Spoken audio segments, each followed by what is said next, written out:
Olá, seja muito bem-vindo ao Bem-Estar aqui da TV Caras.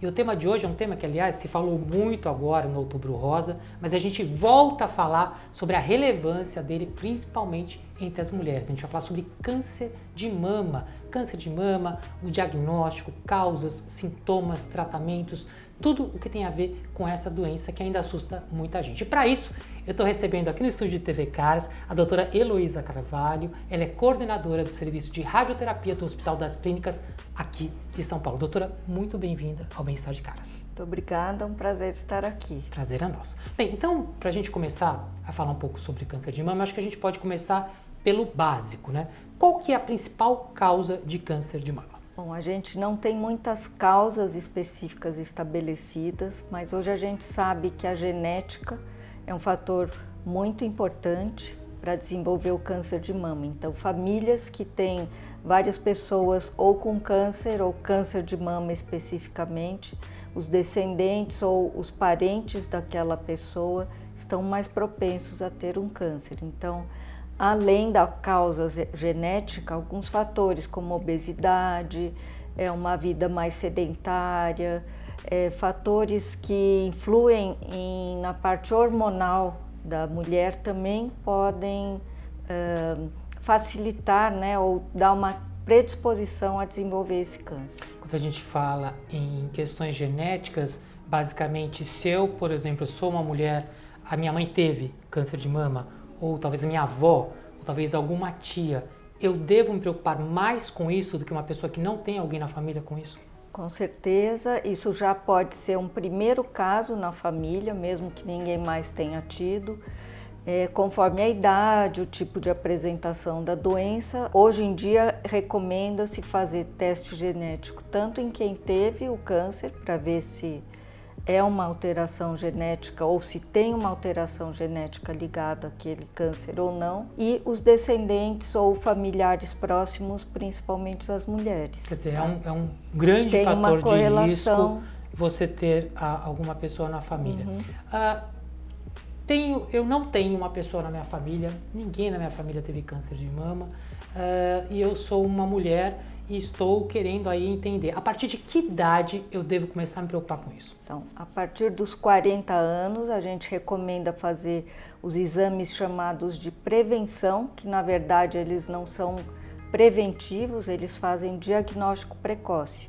Então, pelo menos uma vez por ano, a partir dos 40 anos, mamografia, eventualmente ultrassom das mamas, junto com o autoexame que ajuda também. Só lembrando que o autoexame não substitui esses exames que a gente chama de rastreamento. A partir de 30 anos ou a partir de 20 anos, naquelas mulheres que a gente classifica como alto risco, ou seja, que tem parentes que desenvolveram câncer ou que já tem comprovado uma alteração genética. Tá? A senhora citou nos fatores que a senhora citou, também o fator da obesidade. Como que a obesidade influi no desenvolvimento de um câncer de mama? A gordura é uma região do corpo que tem um alto índice de estrógeno. Não é bem assim, mas normalmente o hormônio feminino é mais evidente, aparece mais em pessoas que têm um maior índice de gordura, né? Uma índice de massa corpórea alto. Então, isso aumenta a exposição de todo o organismo ao hormônio feminino estrógeno,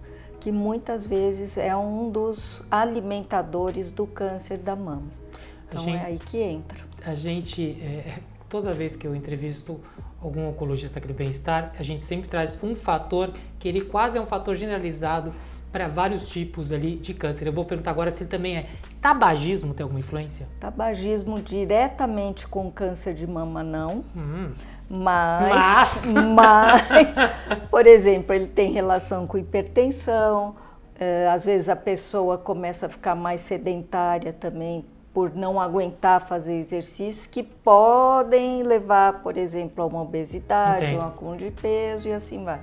Mas não diretamente, não. Então, tabagismo, pelo menos desse tabagismo, não é bom. A gente insiste aqui, tabagismo é um péssimo hábito, tabagismo faz mal, tabagismo provoca uma série de doenças e evite se possível, porque realmente para a saúde ele não faz bem. Agora, voltando para o câncer de mama, eu ainda não fiz meu exame, já tenho 40 anos, eu preciso sentir alguma coisa diferente no meu corpo, nessa faixa, ou talvez o processo inicial desse câncer de mama seja silencioso e eu não saiba, às vezes, tendo? Então, a maioria dos cânceres, ele se inicia de uma maneira muito silenciosa. Então, quando a gente tem a oportunidade de fazer um diagnóstico antes do aparecimento de sintomas, essa é a melhor ocasião para a gente diagnosticar o tumor, porque na maioria das vezes nessa fase é curável. Câncer de mama, quando a pessoa já sente um nódulo, ele já teve um tempo ali para crescer, que seja pequeno, 1 centímetro, meio centímetro, isso significa que ele já está ali há algum tempo, às vezes mais de ano. Então, esperar aparecer algum sintoma não é ideal. Nódulo é um sintoma, na verdade é um sinal, não um sintoma, mas nódulo a gente pode dizer que é um caroço? É um carocinho. Sim. Em alguma região da mama. Perfeito. Sangramento pelo mamilo ou secreção anormal, às vezes clara ou amarelada, pode ser um sinal. Às vezes alteração na pele da mama, mais vermelhinha, uma coceira, um pururito. Pode achar até que é uma alergia, passa, pode até confundir. Vale a pena ir buscar ver o que é. Não que tudo isso seja câncer, mas são sintomas que também aparecem no câncer. Então vale a pena investigar. Mulheres gestantes, mulheres grávidas, tem algum agravamento para esse tipo de doença? Tem. As gestantes, a gente brinca, né? Elas estão sendo bombardeadas por hormônios de todos os lados, né? Com aquela criança, todo o desenvolvimento da gestação. Em geral, ele pode aparecer sim durante a gestação, pode ser até um pouco mais grave do que fora da gestação. Por quê? Por causa da influência hormonal. Entendi. Nesse câncer. E o que é mais difícil no fundo é que o tratamento da mulher grávida tem que ser muito bem estudado e cuidadoso para a gente poder preservar o feto, né? Para que o feto não seja afetado. Muito mais complexo, é verdade. Então, desde uma anestesia para cirurgia, você tem que pesar esse custo-benefício, até outras consequências que tratamentos oncológicos, como a rádio ou a quimioterapia, que matam células que crescem, elas podem levar a alterações do feto ou da criança. Aliás, esse é um ponto interessante, porque a radioterapia, né, esses exames que são um pouco... a gente está mexendo com radiação e a gente fala gestante, radiação sempre é uma coisa que parece uma mistura meio em pânico. Existem aparatos especiais hoje para a proteção justamente do feto? Sim, primeira coisa também, a mulher grávida não vai fazer mamografia, é contraindicado, porque a mamografia por si só vai dar uma radiação. E como faz? Então, grávidas em geral não podem fazer mamografia, é contraindicação, porque a mamografia envolve radiação.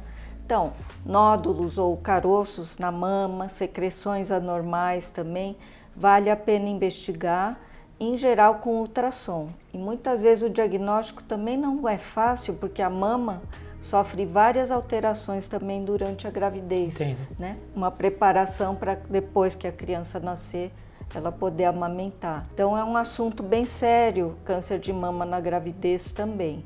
Então, no pré-natal, acompanhamento médico, tudo isso tem que ser acompanhado. Inclusive, ou principalmente, quando a pessoa tem o histórico na família de câncer de mama. Perfeito. Agora vamos falar um pouquinho sobre tratamentos, né?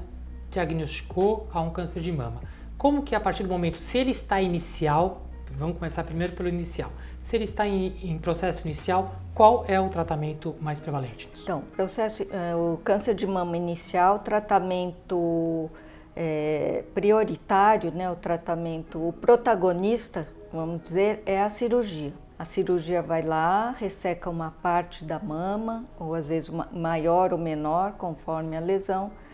Normalmente, na maioria dos casos, só a cirurgia pode ser suficiente, mas hoje a gente sabe que, nos casos bem iniciais, né, que muitas vezes se desenvolveu câncer de mama numa região, o restante da mama pode estar em risco também. Aí que entra a radioterapia, tratando o restante da mama, e conforme o tamanho do tumor, a apresentação que ele tenha, mesmo no inicial, quimioterapia também tem o seu valor, ou com ou sem a hormonioterapia, que é um tratamento que bloqueia o alimento do câncer. Esse tratamento hoje, se a gente olhar um pouco para trás, ele está, como é que tá os avanços tecnológicos nesse tratamento, sim, em relação ao que era antes? Então, tem bastante coisa. Bom, todo mundo sabe, né, das mastectomias, isso assusta muito os, sim, pacientes, né, ficar sem a mama. Tem uma coisa muito legal que um professor meu uma vez disse, que a mama é um órgão que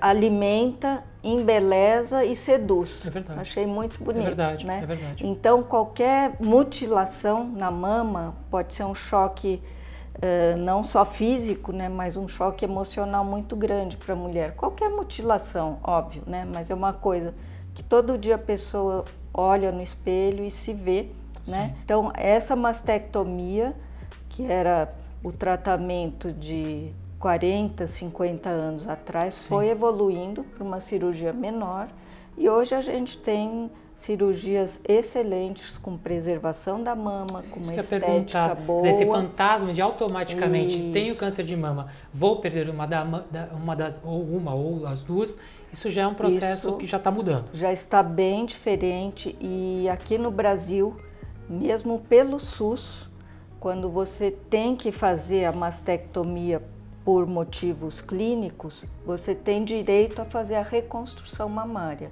a cirurgia plástica para deixar um mínimo, né, de simetria ou um mínimo de tecido, tecido mamário não, mas visualmente as mamas de uma maneira esteticamente melhor. Perfeito, tá? Pego esse gancho para falar sobre silicone, que é uma dúvida que muita gente tem sobre implantes de silicone. Implantes de silicone podem causar câncer de mama? São agravantes? Se eu tenho um implante de silicone e tenho câncer de mama, eu tenho que retirá-lo? Como é que é a relação entre implante de silicone e câncer de mama?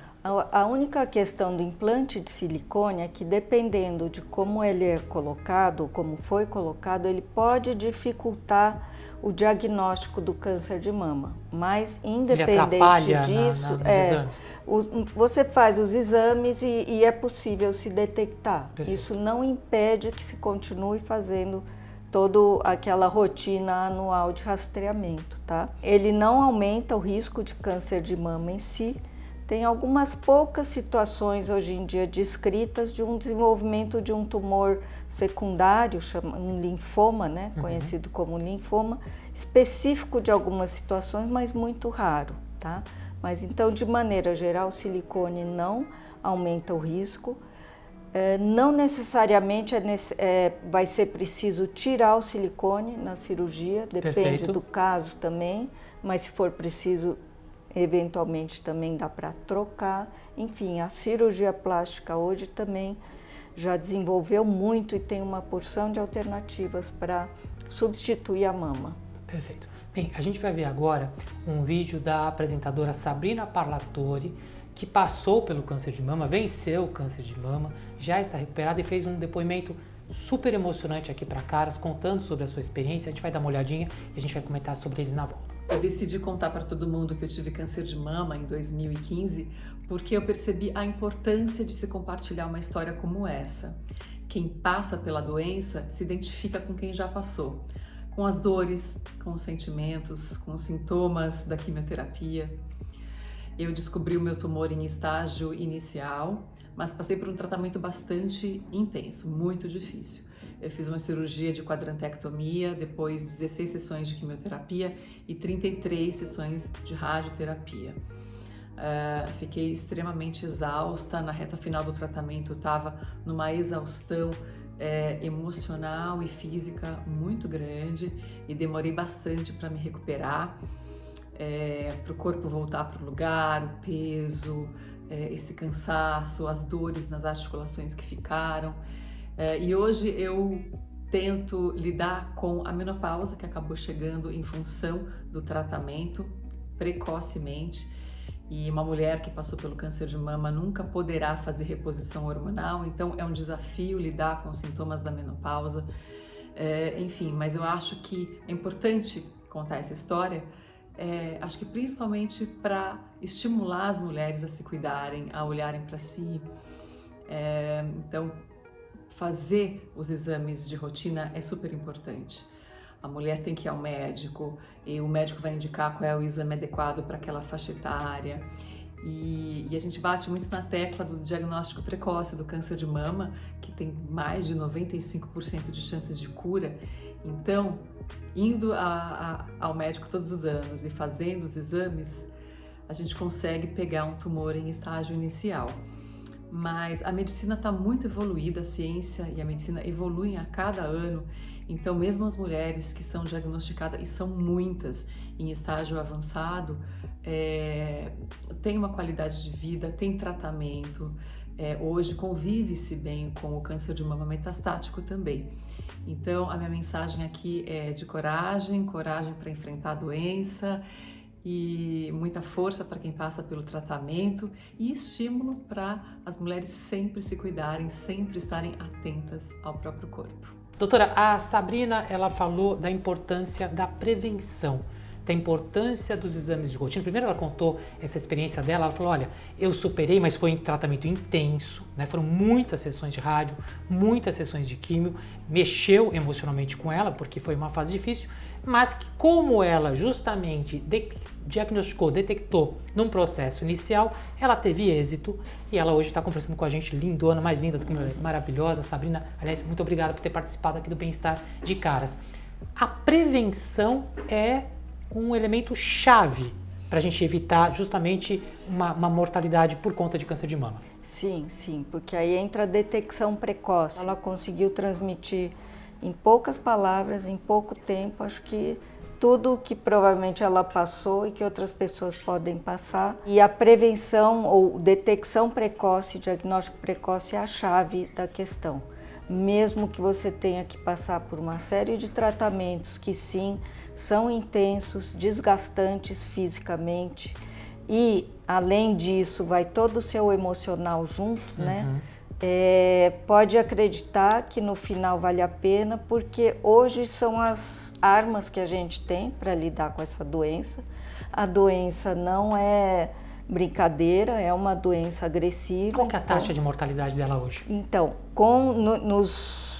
nos diagnóstico inicial, no diagnóstico precoce, menos de 5% das pessoas morrem, ou seja, 95% de cura. Muito bom cura isso. Que a gente, que é cura em oncologia? Pelo menos 5 anos sem nada.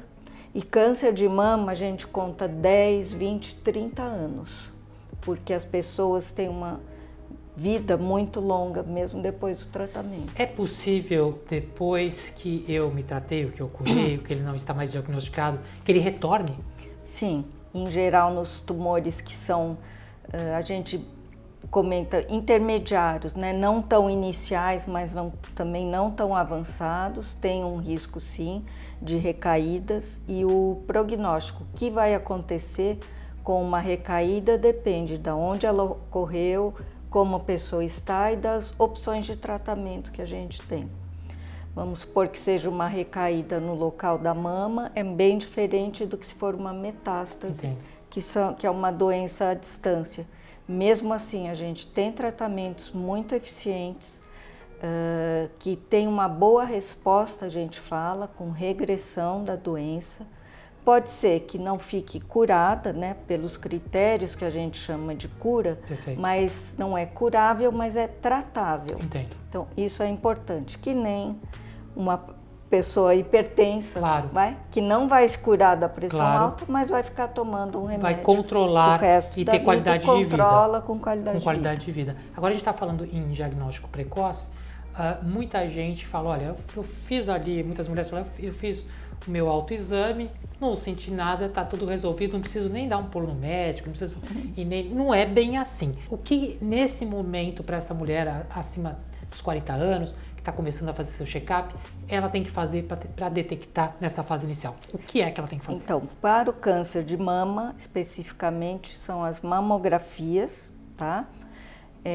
Eventualmente acompanhada de ultrassonografia, porque a mama pode ter algumas alterações ainda pela idade da pessoa, que a mamografia não é tão boa, mas em geral é o exame padrão, e aí se complementa com uma ultrassonografia e a avaliação clínica do médico, o exame da mama feito pelo médico, tá? Todos os exames são muito bons, mas nada é 100%, então ter uma rotina anual de fazer esses exames de acompanhamento é fundamental. Quer dizer, então, só fazer ali na sua casa é importante, fazer o autoexame ali, até como uma iniciativa, né, sua, para tentar diagnosticar um câncer de mama, mas só o autoexame não é o suficiente como elemento de diagnóstico. É necessário, como a doutora bem disse, que seja acompanhado de exames mais precisos e clínicos, no caso, principalmente numa mamografia. Isso. O autoexame ajuda sim, lógico, tá? Se você perceber alguma coisa diferente, né? Mas aí buscar uma ajuda do médico, né? Ou de uma pessoa mais qualificada para orientações. Mais uma pergunta totalmente leiga, mas muita gente está acompanhando aqui o Bem-Estar, pode ter essa mesma dúvida.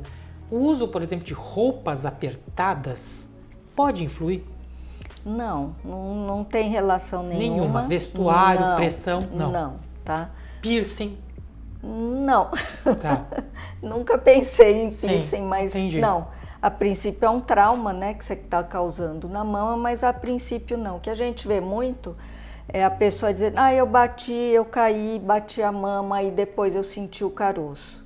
Isso provavelmente é uma coincidência. Tá. A queda em si só não fez nada, mas a queda chamou a atenção para ela se olhar e perceber que tinha alguma coisa diferente. Entendi. E aí desencadeia todo o processo. A doutora agora me contou aqui antes da entrevista uma informação que eu não sabia e fiquei surpreso.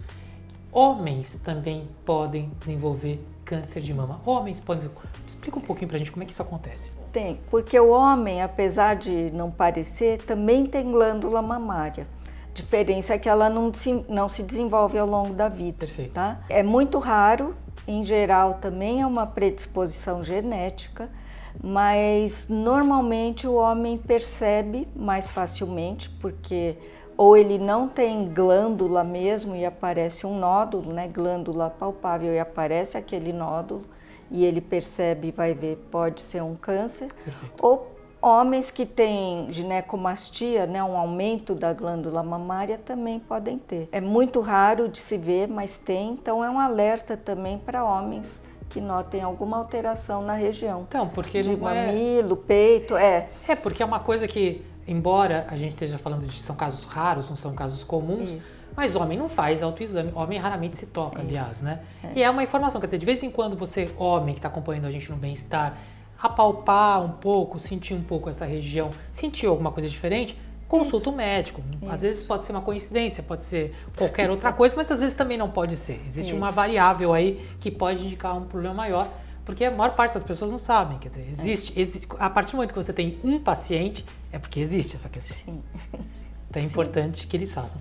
Doutora, quando esse paciente já detecta esse câncer de mama no estágio mais avançado, com esses sintomas todos que a senhora diz, como sangramento, como crescimento, quais são as chances de cura já nesse estágio? Mesmo nesses estágios mais avançados, em torno de metade, mais ou menos, das pacientes tem chance de cura, tá? O que realmente não tem chance de cura, pela palavra cura, são a doença metastática, aquela que já se espalhou pelo organismo. Sim. Porém, como a gente já falou, tem controle, tem tratamento, tá? Mas não dá para dizer que é curável ainda hoje. Entendo. Apesar dos avanços, né? Nós temos muitos remédios, muitas drogas. Aqui no Brasil já? Quimioterapia, tem de imunoterapia, que chama, que é uma área que está crescendo muito. Não temos todas as drogas aqui, algumas ainda em fase de liberação de Anvisa e coisa e tal, né? Que são caros, inclusive, esses tratamentos. E a radioterapia, que vai ajudar no controle local, na prevenção de uma recaída local da doença. A gente estava comentando sobre mamografia e em algum momento tem muitas, provavelmente você está acompanhando, deve conhecer alguém ou você mesmo, fala assim, mas mamografia dói, mamografia é um exame chateio, você fica ali prensado, é uma coisa super desconfortável. Tem alguma alternativa para mamografia? Não tem. Infelizmente, eu tenho que concordar. A doutora que é concorda. muito chato Mas é fazer o mal mamocrise. necessário. É um mal necessário, porque é por ali que a gente vai ter a detecção precoce. Então, uma vez por ano, pode até pensar assim, que facilita, no mês do seu aniversário, um belo presente, fazer uma mamografia. Olha lá, presentão. Não, mas uma vez por ano, né, lembrar de fazer e consultar, inclusive, eu sempre gosto de falar, pelo SUS, Sistema Único de Saúde, você tem direito a fazer, você tem essa oportunidade, então é uma coisa importante, que é o que pode realmente salvar a sua vida. Mas como a doutora Heloísa mesmo destacou, 95% dos pacientes que fazem o diagnóstico e descobrem esse tumor ou descobrem esse câncer de mama em fase inicial, têm êxito, quer dizer, eles saem bem, não ficam ali comprometidos com a doença, os outros 5% infelizmente se acometem. Então a palavra-chave de tudo isso, muito importante, é prevenção. Mamografia, junto com o seu exame, seu autoexame, mas procurar um médico e não tentar se e nem ficar no Google procurando informações, que eu imagino que esse é um problema que também cai no câncer de mama. E eu acho importante isso porque também estávamos conversando antes, né? O diagnóstico por si só é uma sentença de morte para a pessoa, Sim. Principalmente no nosso meio, culturalmente falando, né? Os latinos totalmente emotivos, apesar de que os não latinos também sentem a mesma coisa, só que não expressam. Não explicitam tanto quanto a gente. Lógico que tem medo, emoções, sentimentos envolvidos, mas sabendo que aquilo tem tratamento e quanto antes resolver, melhor. Então, acho que tem que encarar por esse lado. Eu quero muito agradecer a doutora Heloísa Carvalho, ela é coordenadora dos serviços de radioterapia do Hospital das Clínicas aqui de São Paulo, que veio conversar com a gente hoje sobre essa questão tão importante, principalmente para você, mulher que está acompanhando o bem-estar. Doutora, mais uma vez, muito obrigado pela sua visita. Agradeço a atenção também. Obrigada a vocês. Obrigada, senhora. E você pode compartilhar, pode curtir, pode dar sugestões nas nossas redes sociais que aparecem aqui embaixo. E até o próximo Bem-Estar. Até lá.